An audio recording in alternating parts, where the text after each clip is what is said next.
Hey guys, this is Raj. Welcome to speak English guru. आपके एक next video में आप सभी टीचर और स्टूडेंटों को वेलकम है। और इससे पहले मैं 4 वीडियो अपलोड कर चुका हूँ। ये मेरी 5th वीडियो है टीचर और स्टूडेंट कन्वर्सेशन की। तो 5th वीडियो में हमने जो सेंटेंसेस कवर किए हैं वो मैं आपके साथ शेयर करता हूँ।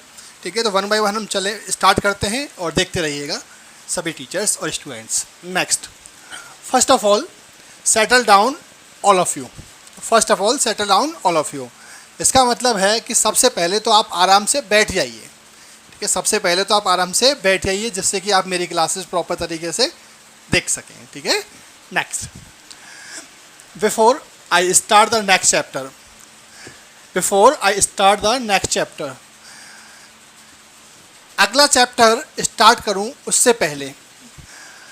आई स्टार्ट द नेक्स्ट चैप्टर, अगला चैप्टर स्टार्ट करूं उससे पहले। ठीक है, जैसे आप कुछ कहना चाहते हैं कि नेक्स्ट चैप्टर स्टार्ट करूं उससे पहले आप सभी अपनी बुक्स निकाल लीजिए। तो आप कैसे बोलेंगे कि before I start the next chapter take out your books.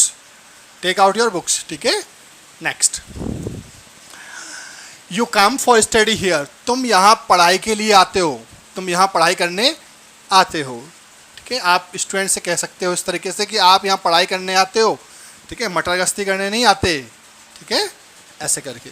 Don't write with pen, अगर बच्चा छोटा है, छोटी क्लास का है, तो आप बच्चे को बोल सकते हो कि don't write with pen, write by pencil या write with pencil.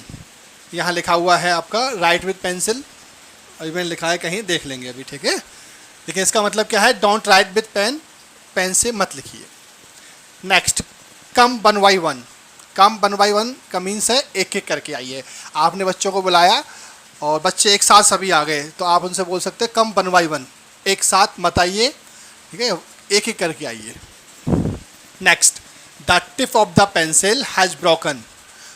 The tip of the pencil has broken, इसका मतलब है कि पेंसिल की निप टूट गई, पेंसिल की निप टूट गई है। ठीक है, next, sharpener your pencil. Sharpener your pencil, इसका मतलब है अपनी पेंसिल है इसको छील लो, शार्पनर में लगा के छील लो।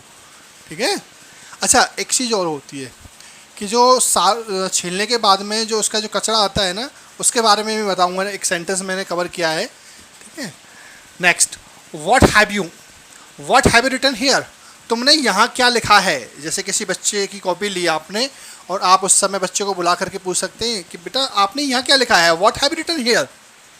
ठीक है, नेक्स्ट, आप पढ़ा रहे हैं और आप ये पूछना चाहते हैं कि क्या आपको मेरी आवाज़ सुनाई दे रही है। जैसे कि अगर मैं आपसे पूछता हूँ कि क्या आपको मेरी आवाज़ सुनाई दे रही है, तो मैं कैसे बोलूँगा कि am I audible enough. Am I audible enough, क्या आपको मेरी आवाज़ सुनाई दे रही है, am I audible enough. Next, where is your school diary. आप अपने किसी बच्चे से पूछ सकते हैं कि where is your school diary, आपकी स्कूल डायरी कहाँ है। वेयर इज़ योर बैग, आपका बैग कहाँ है। ठीक है, next, it's a question of your future. It's a question of your future, ये आपके भविष्य का सवाल है। जैसे कि कोई बच्चा पढ़ाई में कुछ आनाकानी करता है ना, तो उस समय आप बोल सकते हो कि ये बेटा ये आपके भविष्य का सवाल है। ठीक है, आप क्यों समय वेस्ट कर रहे हो, why are wasting your time, just focus on your study. It's question of your future, ये आपके फ्यूचर का सवाल है। नेक्स्ट, जैसे कि अभी हम ये कहना चाहते हैं कि डेट शीट, जो एग्जाम की डेट शीट है वो अभी तक अनाउंस नहीं हुई, अभी घोषित नहीं की गई है, तो कैसे बोलेंगे, the date sheet has still not been announce. The date sheet has still not been announce. ठीक है, अभी तक डेट शीट अनाउंस नहीं की गई है, अभी तक डेट शीट की घोषणा नहीं की गई है। तो एक बार और बोल के बताता हूँ, the date sheet has still not been announced. ठीक है, नेक्स्ट, आप किसी बच्चे को ये बोल सकते हो कि बेटा पढ़ाई कर लो, एक पढ़ाई है जो आपको जीवन में सफल बनाने में मदद कर सकती है।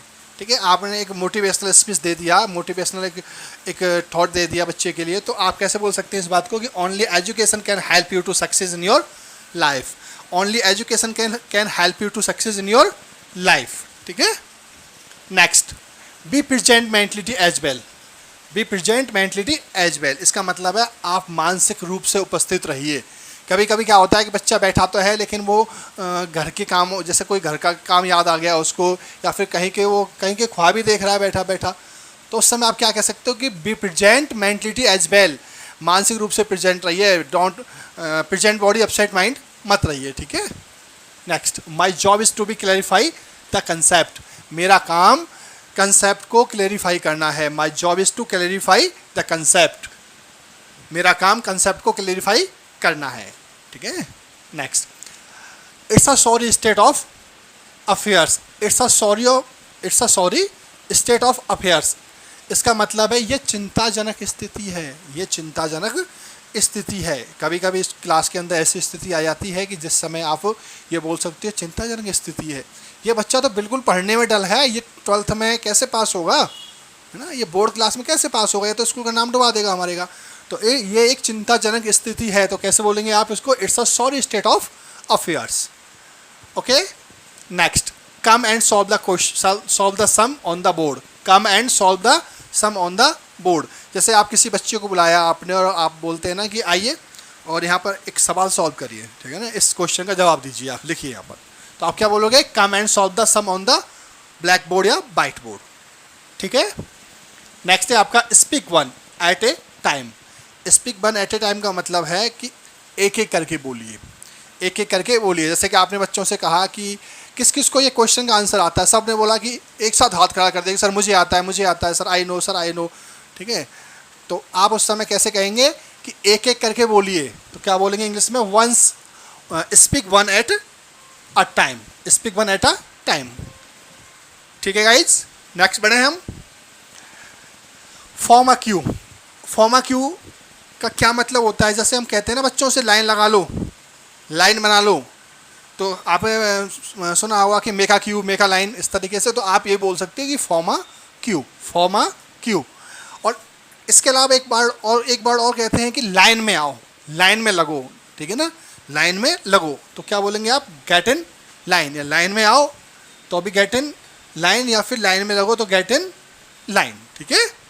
Next, right with a pencil, pencil से लिखो, जैसे कि मैं यहाँ बताया था आपको कि कहाँ है आपका ये, don't write with pen, pen से मत लिखो, पेंसिल से लिखो, तो don't write with pen, write with a pencil, pencil से लिखो। छोटे बच्चों को ज़्यादातर ये प्रेफर किया जाता है पेंसिल। नेक्स्ट है आपका, अगर छोटे बच्चों की बात कर रहे हैं हम, तो छोटे बच्चों सेंटेंसेस, मैंने कई सेंटेंसेस कवर किए हैं, उनसे आप बोलते हो जैसे कि लाइन बनाओ, लाइन सीधी बनाओ, है ना, तो कैसे बोलेंगे, draw a line, draw a straight line, draw a line या draw a straight line, line बनाओ तो कहेंगे तो कैसे बोलेंगे, ड्रॉ अ लाइन, अगर लाइन सीधी बनाओ तो कैसे बोलेंगे, ड्रॉ अ स्ट्रेट लाइन, ठीक है। Next, read out loud, read out loud का मतलब है कि जोर से बोलो, जोर से पढ़ो, जोर से पढ़ो, रीड आउट लाउड, जोर से पढ़ो, ठीक है। अब recite the poem, recite the poem का मतलब होता है, रिसाइट द पोएम का मतलब होता है कि पोएम सुनाओ, पोएम सुनाओ। यहाँ पर सुनाने के लिए किसका यूज हुआ है, रिसाइट का, ठीक है, और यहाँ पर पढ़ने के लिए किसका यूज हुआ, रीड का। तो रीड आउट लाउड, जोर से पढ़ो, और रिसाइट द पोएम, पोएम सुनाओ, ठीक है। ये छोटे बच्चों के सेंटेंसेस कवर कर रहा हूँ, कुछ मैंने किए हैं यहाँ पर। अब जैसे आपने बच्चों से बोला कि 100 तक गिनती सुनाओ, तो कैसे बोलेंगे, count up to 100, count up to 100। आपने बोला कि पहाड़े सुनाओ, 20 तक पहाड़े सुनाओ, तो कैसे बोलेंगे, table up to 20, table up to 20 और काउंट अप टू 100। 100 तक गिनती सुनाओ या 100 तक या फिर 20 तक पहाड़े सुनाओ, तो टेबल अप टू 20। अच्छा, हम कभी कभी बच्चों से यही बोलते हैं, बेटा 20 के साथ 10 जोड़ो या 2 के साथ 3 जोड़ो, तो कैसे बोलेंगे हम इसको, एड 10 टू 20, एड 10 टू 20 का मतलब है 20 के साथ 10 जोड़ो, यानी कि ऐसे करके 20 + 10 = 30, ठीक है। नेक्स्ट आपका, give it a try, give it a try, इसका मतलब है इसकी कोशिश करो। कोई काम दिया आपने बच्चे को और बच्चा उसको कर ही नहीं रहा है, और कर रहा है तो हो नहीं रहा है उससे, तो आप उससे एक बार मतलब ऐसे बोलोगे कि इसकी कोशिश करो, हो जाएगा बेटा, ऐसा करो, ठीक है, give it a try, give it a try. अच्छा होगा, सर मैंने कर ली, आई ट्राइड, ठीक है, मैंने कोशिश कर ली, तो आप उससे एक बोल सकते हो कि एक बार और कोशिश करो, गिव अनदर ट्राई, एक बार और कोशिश करो, ठीक है। नेक्स्ट, और इसको हम ऐसे ही बोल सकते हैं, ट्राई अगेन। नेक्स्ट आपका, फिर ही बच्चा बोला कि सर मैंने कर लिया लेकिन हो ही नहीं रहा, अब आपने क्या किया, वो काम अपने हाथ से कर दिया, तो आप बच्चे को बोल सकते हो कि बेटा कोशिश, मतलब कोशिश तो की थी आपने, कोशिश तो अच्छी थी लेकिन सही नहीं थी। ठीक है, तो आप क्या बोलोगे, good try but not quite right. कोशिश अच्छी थी लेकिन सही नहीं थी, एकदम सटीक नहीं थी। अगर सटीक होती तो ये हो जाता। ठीक है, तो नेक्स्ट बढ़े हम। नेक्स्ट है आपका which question are you still on. आप अभी कौन से प्रश्न पर हो? जैसे कि पेपर चल रहा है और सब बच्चों ने क्वेश्चन दे, अपनी आंसर शीट दे दी और एक बच्चा बैठा हुआ है अभी भी, तो आप उस समय पूछ सकते हो बेटा टाइम ओवर हो चुका है, अभी आप कौन से क्वेश्चन पर हो? तो which question are you still on, अभी आप कौन से क्वेश्चन पे हो? ठीक है, अब वो बच्चा इधर उधर देख रहा है कि कुछ मिल जाए चीट करने के लिए, तो आप उस समय बच्चे को बोल सकते हो कि don't looking here and there, या फिर stop looking, don't look here and there, या फिर ऐसे बोल सकते हो stop looking here and there, इधर उधर मत देखो, इधर उधर देखना बंद करो, कुछ नहीं मिलने वाला। ठीक है, अपने आप करो। अब बच्चे ज़्यादा बात कर रहे हैं तो आप उनसे कैसे बोल सकते हो कि no more talking, no more talking, no more talking. देखिए मैंने जो सेंटेंसेस लिखे हैं अगर आपको बोर्ड पर नहीं दिखाई देते हैं तो आप मेरी जिस समय मैं बोलता हूँ ना उस समय फोकस करें, और अगर कहीं प्रॉब्लम आती है तो वीडियो को पॉज कर लें। जैसे कि सपोज मैं यहाँ बहुत बात कर रहा हूँ नो मोर टॉकिंग, तो आपको हो सकता है यहाँ नहीं दिखाई दे रहा हो, तो लेकिन मैंने बोला नो मोर टॉकिंग, इसका मतलब है ज़्यादा बात मत करो। तो आप अपनी कॉपी उठाओ और उसमें लिख दो नो मोर टॉकिंग। ठीक है, किस सर ने बोला ये लिख लिया जाए अगर नहीं दिखाई दे रहा है proper.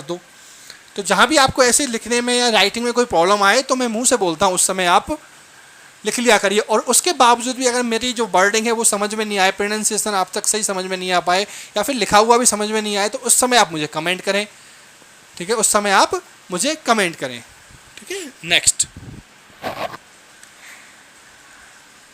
Can everyone right the answer on the board, sorry can anyone write the answer on the board.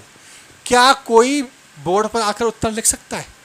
क्या बोर्ड पर आकर कोई उत्तर लिख सकता है? जैसे कि आपने कोई क्वेश्चन दिया और बोल दिया कि क्या कोई आकर के इसको सॉल्व कर सकता है? क्या कोई बोर्ड पर आकर के उत्तर लिख सकता है? तो कैसे बोलेंगे, can anyone write the answer on the board. ठीक है, क्या कोई बोर्ड पर उत्तर लिख सकता है? ऐसे कंडीशन आती हैं क्लास के अंदर, तो आप बच्चों को जब हिंदी में इस तरह से बोलना हो तो डोंट स्पीक हिंदी, आप इंग्लिश में बोलिए। ठीक है ना, स्पीक इंग्लिश। और इंग्लिश में कैसे बोलना है, can anyone write the answer on the board. Next, I will conduct a class test on Saturday. I will conduct a class test on Saturday. शनिवार को मैं आपका क्लास टेस्ट लूँगा, मैं आपका शनिवार को क्लास टेस्ट लूँगा। तो कैसे बोलेंगे, I will conduct a class test on Saturday. और सैटरडे की जगह आप मंडे भी लगा सकते हो। ठीक है, और अगर किसी पर्टिकुलर चैप्टर का लेना है, जैसे कि चैप्टर नंबर 2 का लेना है, तो आप कैसे बोलेंगे कि I will conduct a class test on Saturday based on chapter number 2, based on chapter number 2 या चैप्टर नंबर 3। ठीक है, next, shall I move ahead, आगे चलूं या आगे बढ़ूं तो कैसे बोलेंगे कि शैल आई मूव अहेड। आगे चलूं तो कैसे बोलेंगे, शैल आई मूव अहेड। जैसे कि मैं पढ़ा रहा हूं और मैंने बोला समझ में आ गया आपके, तो आगे बढ़ूं, तो उस कंडीशन में मैं कैसे बोल सकता हूं कि शैल आई मूव अहेड। तो ऐसे ही आप बोल सकते हो अपनी क्लास में। ठीक है, आप सभी टीचर अपने अपनी सब्जेक्ट के एक्सपर्ट हैं। ठीक है, और अगर आप छोटी क्लास के हैं, छोटी क्लास के आप मदर टीचर हैं, तो ज़्यादातर बच्चों से इंटरेक्ट तो बना ही रहता है, आपका बना रहता है। तो इन सेंटेंसों का यूज़ करें, और सेंटेंस जब यूज़ करोगे तो धीरे धीरे आपकी हैबिट में आ जाएंगे और आप इसके यूज टू हो जाएंगे। तो अभी तो आपको थोड़ा सा लर्न करना होगा, लेकिन जब आप यूज टू हो जाएंगे तो there is no need to learn. ठीक है, ये अपने आप मुंह से इंग्लिश निकलेगी आपके से। ठीक है, देखिए स्टार्टिंग में थोड़ी सी मेहनत करनी होती है, वो आप कर लीजिए, समय हर किसी के पास नहीं होता, लेकिन 10 से 50 minute, 10 to 15 minute, not 15 minute या 20 मिनट तो दिन में निकाल ही सकते हैं। ठीक है ना, तो निकाल सकते हैं तो कुछ सीख जाओगे। ठीक है टीचर्स और स्टूडेंट्स, बढ़ते हैं आगे नेक्स्ट, टाइम वेस्ट किए बिना। नेक्स्ट है आपका, इज़ देयर एनी क्वेश्चन। आपने बच्चे से पूछा इज़ देयर एनी क्वेश्चन, क्या कोई क्वेश्चन है? इज़ देयर एनी प्रॉब्लम, क्या कोई प्रॉब्लम है? तो बच्चे ने बोला yes sir, yes I have a question, yes sir I have a question, हाँ सर एक क्वेश्चन है।